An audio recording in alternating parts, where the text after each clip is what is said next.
లేదు కాబట్టి దాటవేతలు ఉన్నాయేమో అని అనిపిస్తుంది. ఓకే. అది. సరే ఏంటి మాజీ మంత్రి పెద్దిరెడ్డి గారితో సహా చాలామంది వైఎస్ఆర్సీపీ ముఖ్య నేతలపై సిఐడి కేసులట, సిబిఐ కేసులు కూడా రంగం సిద్ధం చేస్తున్నారట. అంటే మొత్తం చిట్టా అంతా కూడా వెలికి తీస్తున్న పరిస్థితి. ఇది కక్షపూర్తి చర్యలు అనుకోవాలా, లేకపోతే తప్పులు ఏవైతే ఉన్నాయో గతం చేసిన తప్పులు అవనియండి, పాపాలు అవనియండి, అవన్నీ కూడా వెంటాడుతున్నాయా?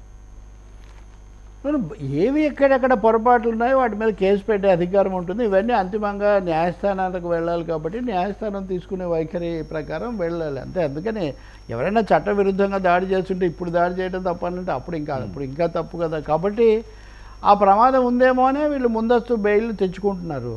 ఇప్పుడు సజ్జల మీరు పెట్టారు, అంతకుముందు ఆర్కే కూడా తెచ్చుకుంటున్నారు, జోగి రమేష్ కూడా తెచ్చుకున్నట్టున్నారు. ఇవన్నీ కూడా సో కేసుల విచారణ అదొక ప్రక్రియ, వాటి సమయాన్ని బట్టి అది జరుగుతూ ఉంటుంది. కానీ ఇప్పుడు ప్రతిదీ కూడా రిటర్న్ గిఫ్ట్ లాగా రివర్స్ కేసులు ఇవన్నీ మనం కొద్ది రోజుల కిందట ఒక 2 ఏళ్ల కిందట చూసుకుంటే వరుసగా ఆ నాయకుడు వెళ్ళాడు, తెలుగుదేశం నాయకుడు, ఈయన ఆ వార్తలని మనం చూసేవాళ్ళం. కాబట్టి ఇప్పుడు ఆ దాడులు అవన్నీ ఇప్పుడు ఆ వివరాలు తీస్తున్నారు. ఫైల్స్ ఉన్న మేరకు, వాళ్ళ దగ్గర ఆధారాలు ఉన్న మేరకు వాళ్ళు తప్పకుండా పోలీసులు కేసులు పెడతారు కదా. దీనికి ఏమీ వేరే తరుణోపాయం ఏం లేదు. కేసు ఉచ్చు బిగుస్తుంది అని అనుకోవచ్చా సార్ ముఖ్య నేతలపై? కోర్టులు చెప్పిన దాన్ని బట్టి ఉంటుందండి అది. ఇప్పుడు ఎన్నిసార్లు ఎన్ని ఎక్స్పీరియన్స్ల తర్వాత ఎన్ని రకాల వ్యాఖ్యలు అవి వస్తున్న సమయంలో తెలుగుదేశం పార్టీ అనాలోచితంగా ఇందులో చిక్కుకుంటుంది అనుకోండి నేను. మీరు చూడండి, తెలుగుదేశం నాయకులు క్రమ పద్ధతిలో ఫిర్యాదు చేస్తున్నారు.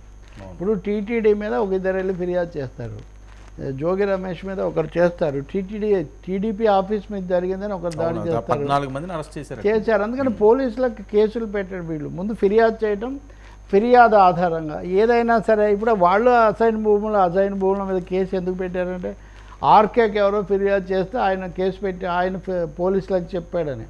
సో ప్రతిదీ చట్టం ద్వారా, చట్టం చేత జరిపించాలి అనే ఒక ప్రక్రియ అయితే జరుగుతున్నట్టుగా ఉంది.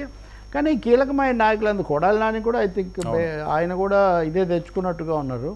ఈ పర్వం జరుగుతుంది ఇప్పుడు, కేసుల పర్వం, నోటీసుల పర్వం.